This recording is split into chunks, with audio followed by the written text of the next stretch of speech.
Ok, bonjour à tous les amis, c'est Vivi, on se retrouve pour un nouveau épisode de la construction du Faucon Millenium. Donc on est aujourd'hui sur l'épisode 34, voilà, donc c'est parti, les pièces sont déjà prêtes, je vais vous les présenter dans la deuxième partie de vidéo. On va faire comme d'habitude, on va présenter d'abord le fascicule sur fond rose, et ça devrait bien se passer, je l'espère. Alors du coup, fascicule 34, le vaisseau qu'on va traiter, c'est le transporteur impérial, un vaisseau un peu particulier, mais ma foi, vaisseau qui fait partie tout de même de la saga. Donc c'est parti, on va déjà feuilleter un petit peu ça, et puis ensuite on va se lancer comme d'habitude dans le montage. Alors c'est parti, donc je vous ai mis les pièces qu'on avait fait dans les derniers épisodes en haut, et puis tout ce qui est là va être concernant cet épisode. Alors, le vaisseau et ses caractéristiques, le transporteur impérial, le croiseur de classe Gozanti. D'accord, je connais même pas trop ce vaisseau. Avec l'avènement de l'Empire, le croiseur polyvalent de classe Gozanti de la CTC ne tarda pas à être surnommé le cargo impérial, puisqu'il servait surtout de transporteur. Ouais, il est assez particulier, mais j'aime bien, il est plutôt sympa. On dirait un train, un peu dans ce style-là. Alors, les spécifications techniques du classe Gozanti. Constructeur, Corporation Technique Corélienne, donc CTC. Classe croiseur transporteur, longueur 63,8 mètres, largeur 32 mètres, donc déjà un beau bébé. Hauteur 14,7 mètres, hyperpropulseur classe 3. Arsenal, un double canon laser dorsal. Un canon laser ventral lourd, complément 4 chasseurs TIE LN à l'extérieur. On peut les voir ici d'ailleurs, sur la photo. Et un escadron de Stormtroopers.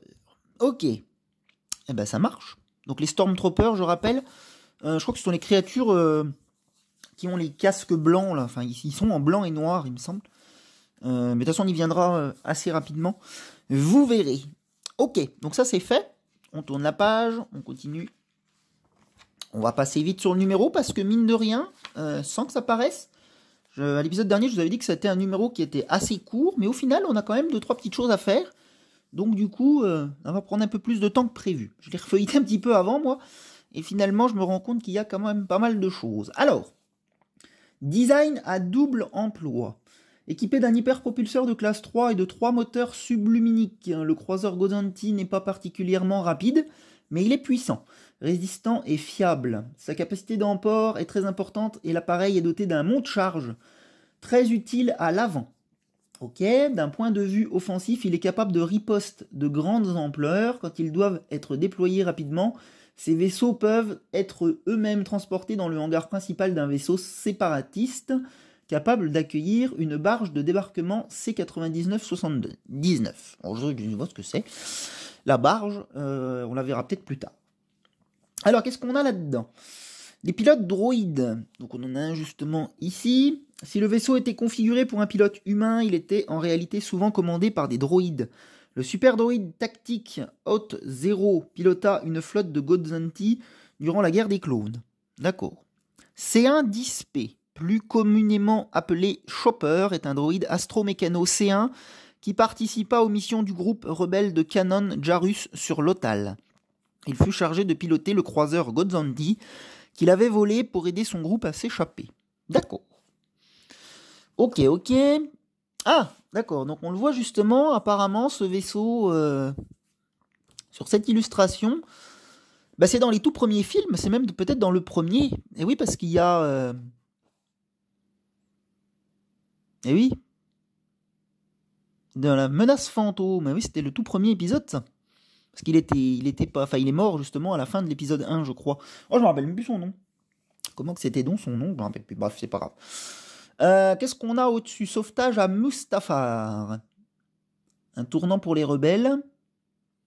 D'accord, on l'a aussi en illustration ici. Durant la campagne menée par l'Empire contre les rebelles de Lothal, un cargo impérial fut utilisé pour transporter des bipodes NDTT de la même façon que le chasseur TIE, que ces vaisseaux transportaient plus communément. Les NDTT sont situés sous les courtes ailes du vaisseau. D'accord. Ça marche. Et donc, ouais, on peut le voir ici sur l'illustration pendant le film. Ok. On continue, on passe du coup au secret de vol. Donc là, on revient sur le Faucon Millenium et on va traiter du ravitaillement, chose qui est assez importante.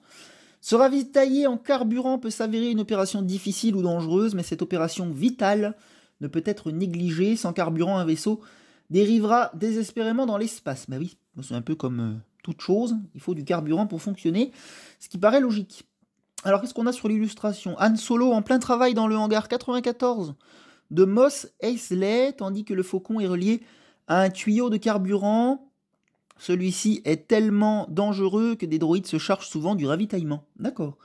Donc apparemment, justement, ça se ravitaille par le dessous. Ça marche. Alors, qu'est-ce qu'on nous explique? Ici, on a un grand schéma en bas. Schéma du Black Ice. Destroyer stellaire à échelle. Ouais. Le transport de carburant. Le Black Ice, l'appareil principal de la flotte impériale du ravitaillement DK-209, était un énorme vaisseau conteneur à champ sécurisé utilisé pour transporter près de 111 millions de tonnes de cuves à combustible. Ah oui, d'accord, il y a des attelés derrière. Ça marche. Donc en fait, c'est ça. Et les cuves sont là. 9 sphères au total. D'accord. Soit 1 an de ravitaillement pour toute une flotte impériale. Mesurant la taille de 5 destroyers stellaires, cet engin est en fait un convoi composé de remorqueurs avant et arrière, tirant 9 sphères de champ de force en ligne. Durant la guerre civile galactique, le Black Ice fut capturé par l'Alliance rebelle, puis détruit dans une collision. Bah zut. Le Black Ice entouré de chasseurs rebelles et impériaux. D'accord. Ouais, donc ils expliquent du coup comment que c'est fait. C'est un train, hein, clairement. Un remorqueur avant, un remorqueur arrière. Ah oui, puis là, il compare à la longueur d'un destroyer stellaire. D'accord, donc vous voyez que le destroyer, il est tout petit au final à côté. Effectivement, s'ils attellent toutes ces cuves les unes derrière les autres, forcément, ça fait de la longueur. Et ben, c'est vu. Et puis, qu'est-ce qu'on a sur la dernière page? Secret de vol toujours. Lorsque les Dug de Malastar se mirent à forer leur monde et à construire des raffineries, ils provoquèrent la quasi-disparition des gigantesques bêtes de Zillo qui régnaient jadis en maître en détruisant leur habitat. Donc là, on a justement des tuyaux qui coulent sur cette illustration en vert. A vidé le carburant dans le trou qui le contenait, croyant qu'il était mortel pour la créature. Ah, d'accord. Là, on a une illustration avec Jabba le Hutt. Han Solo confronte Jabba le Hutt. Le tuyau de carburant est visible à l'arrière-plan. Donc toujours ici, je ne sais pas si vous le voyez bien. D'accord. Eh ben c'est vu. Allez, on passe donc à la deuxième partie de vidéo. Donc la présentation des pièces. Alors c'est parti, assemblage numéro 34, panneau de la coque inférieure. Les pièces suivantes, vous allez ajouter plusieurs éléments de décor sur les plaques vectorielles de poussée à l'arrière de la coque inférieure. Donc je rappelle, plaque vectorielle, c'est ce qu'on avait fait dans les épisodes précédents, et apparemment donc on en a encore une à faire dans cet épisode.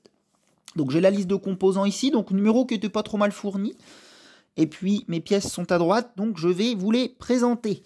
Alors outre les pièces dont vous avez besoin pour cette étape, vous possédez désormais 2 nouvelles pièces structurelles qui feront partie du support de la rampe d'embarquement, gardez-les pour plus tard. Ah, rampe d'embarquement qui arrive apparemment très prochainement. Ça tombe très bien, je rappelle, on a encore un trou dans la structure inférieure qui était justement destiné à la rampe d'embarquement. Donc on va voir ça peut-être à partir de l'épisode prochain. Nous verrons bien, peut-être 35, 36. À venir. Allez, c'est parti, présentation des pièces. Donc on y va. En 1, structure de la coque BF1. Donc c'est celle-ci. La pièce métallique qui est en haut à droite. Structure de la coque BF2, c'est celle-ci qui est tordue. En 3 plaques de la coque BP16, c'est ça. 4 vis x 23 plus une de rechange. Donc ça, ce sont les vis noires qui marchent pour la structure en sachet. Je rappelle, on est sur des numéros tout neufs maintenant. 5 vis x 21 plus une de rechange. Donc ce sont les vis grises qui marchent pour les coques en plastique, notamment. 6 connecteurs 2 trous et 7 connecteurs 4 trous, donc elles sont là dans le dernier sachet. Connecteurs qui servent aux nervures radiales notamment, et également aussi à fixer la structure. 8 actionneurs x4, donc ils sont ici tous de la même dimension, ceux-là. 9 valves gauche de stabilisation de pression de carburant x4, donc c'est ceux du dessus, la ligne du dessus. Et enfin 10 valves droite de stabilisation de pression de carburant x4, c'est la lignée qui est en dessous. Donc c'est ce qu'on va faire un petit peu dans ce numéro. On va normalement même les coller, je crois. Voilà, donc c'est présenté, on tourne la page et on attaque donc le montage de ce numéro. Allez, c'est parti. On va commencer déjà avec la page de gauche. Donc, en avant, c'est parti. Alors, assembler les plaques vectorielles. Donc ça, on connaît. Vous venez de recevoir les dernières plaques vectorielles qui se trouvent sous les moteurs subluminiques. Donc, du coup, c'est la dernière. De la même façon que dans les numéros 32 et 33, chacune possède un actionneur hydraulique que vous pouvez tester, mais pour obtenir un résultat final plus convaincant, nous vous recommandons de ne pas les coller. Donc, c'est ce qu'on va faire, car la peinture doit aller jusque sous les pistons des actionneurs qui devra être appliquée plus tard. Alors c'est parti, étape 1, prenez les 4 plaques vectorielles pièce 3, donc je rappelle c'est qu'une seule pièce, hein, et les 4 actionneurs pièce 8, qui sont tous identiques, donc ils sont ici. Testez le premier actionneur comme vous l'avez fait dans le numéro 32, alors je vais foutre le fascicule par là, et vous mettre le montage plus au centre. Ne les collez pas, testez le positionnement du deuxième actionneur, ajoutez le troisième, testez enfin le quatrième actionneur. Donc c'est parti, on les met en place. Donc les actionneurs, ça va comme ceci. Tac, ça on connaît maintenant. Plus de secret pour nous. Donc les petits ergots, hein, je rappelle, qui se fixent tout simplement dans les trous. Voilà, les actionneurs sont placés. C'est parfait. Voici à quoi doit ressembler l'assemblage final. Donc eux, ils ont quelque chose qui est comme ça sur la photo, enfin du moins un peu plus de biais. Donc c'est parfait. Nous vous indiquerons comment peindre en détail les plaques vectorielles. Je rappelle, je ne le ferai pas.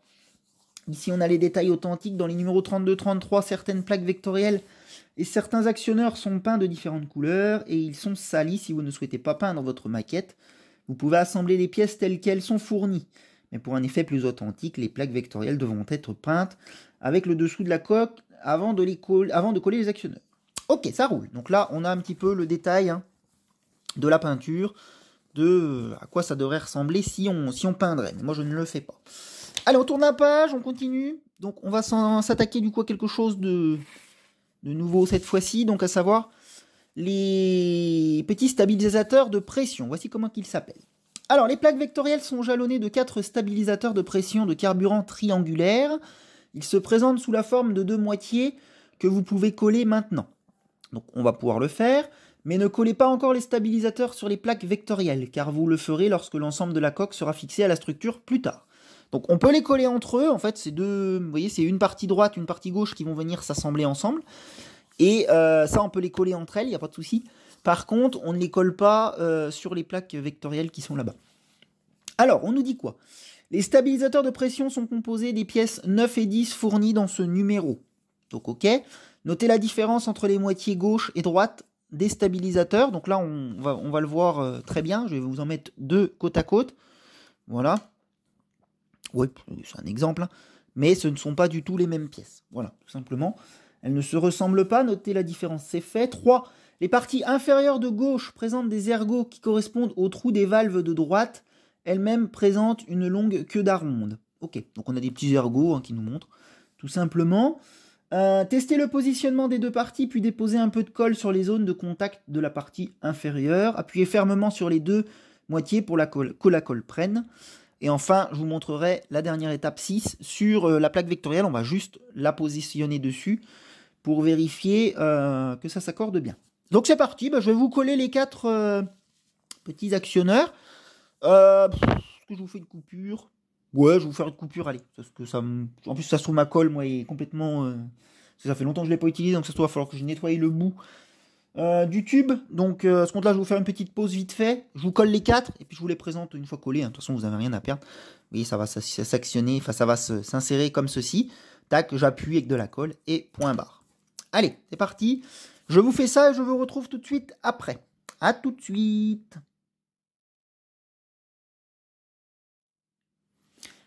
Bien les amis, ça y est, je vous retrouve. Donc mes stabilisateurs de pression sont collés, ça y est. Bon, mine de rien, j'ai bien fait de le faire en off parce que, donc, comme je vous avais dit, hein, mon tube de colle était bouché du coup. Donc il a fallu que je gratte un peu pour arriver d'avoir des gouttes de colle. Bon bref, C'est bon, c'est le problème de ces tubes de colle, ça sèche à la longue, c'est chiant quand on est longtemps sans les utiliser. Bon bref, donc du coup, ça a gagné un peu de temps, parce que j'y ai passé quand même pas mal de temps pour le nettoyer. Et puis, bah donc voici ce que ça ressemble, hein, une fois collé, voilà. Ça fait une pièce un petit peu plus épaisse. Voilà, donc bon, rien de particulier, hein, c'est assez facile à faire. Du coup, on nous dit quoi? Étape 6, insérer le stabilisateur de pression dans la fente près de la dernière plaque vectorielle. Donc du coup, on reprend ce qu'on vient de monter dans cet épisode, et puis après c'est tous les mêmes, hein. De toute façon il n'y a pas de souci. Et on nous dit donc d'installer, là il y a une petite fente, enfin il y a un gros ergot avec une fente ici, voilà. Et du coup il faut juste venir placer donc cette fente, et ben là-dedans, et ça nous donne un truc de ce genre. Alors celle-ci d'ailleurs, tiens, elle est un petit peu plus écartée que les autres, alors ma foi, je sais pas pourquoi. Elle n'a pas voulu se mettre... Regarde, on peut en prendre une autre. Ça change pas grand chose à l'arrivée, hein, mais elle n'a pas voulu, mais celle-là elle rentre pas. Si, c'est bon. Voilà. Donc voici ce que ça donne. Bon, ma foi, il n'y a rien d'extraordinaire, mais ma foi, on nous demande de le faire, donc ma foi, faisons-le. Donc on en a 4, donc j'imagine qu'on aura 4 fentes là-dedans. Donc qu'est-ce qu'on nous dit d'autre? Voici l'assemblage final. Vous pouvez tester l'un des autres stabilisateurs sur les plaques vectorielles bâbord que vous avez assemblées dans le numéro 32, ce qui crée une image inversée de l'assemblage ci-dessous. Toutefois, les 2 stabilisateurs restants qui vont de chaque côté des plaques de l'assemblage 33 ne seront installés qu'au moment où vous aurez assemblé les plaques vectorielles plus tard dans la collection. D'accord, donc on en a 2 qui vont rester sur le carreau pour le moment. Ça marche, donc celui-là, c'est celui qu'on vient de faire. Et donc on peut en mettre a priori une sur celui-là. Ouais, image inversée, oh, peu importe, hein, de toute façon. Ce sont les mêmes. Voilà, c'est installé. Et donc du coup ça donne voilà, la même chose. Mais dans l'autre sens, tout simplement. Eh oui, regardez donc, on va les mettre comme ça. Et puis ma foi, on a terminé le fascicule. Donc voilà, on a bien ça comme eux, on en a même 2 nous du coup. Hein. C'est tip top. Et puis dernière page, on est sur fond noir. Voilà, donc on a bouclé le numéro 34, une fois de plus. Donc ça avance, gentiment, gentiment. Et ben voilà les amis, je vous retrouve donc dimanche prochain pour le numéro 35. Des nouvelles pièces, une fois de plus, que je vous présenterai. On va peut-être justement commencer la fameuse rampe, hein, on va voir. Faut que je feuillete ça de mon côté. Nous verrons bien, nous verrons bien. Allez, bon visionnage en attendant, et je vous retrouve donc la semaine prochaine pour la suite. Salut les amis!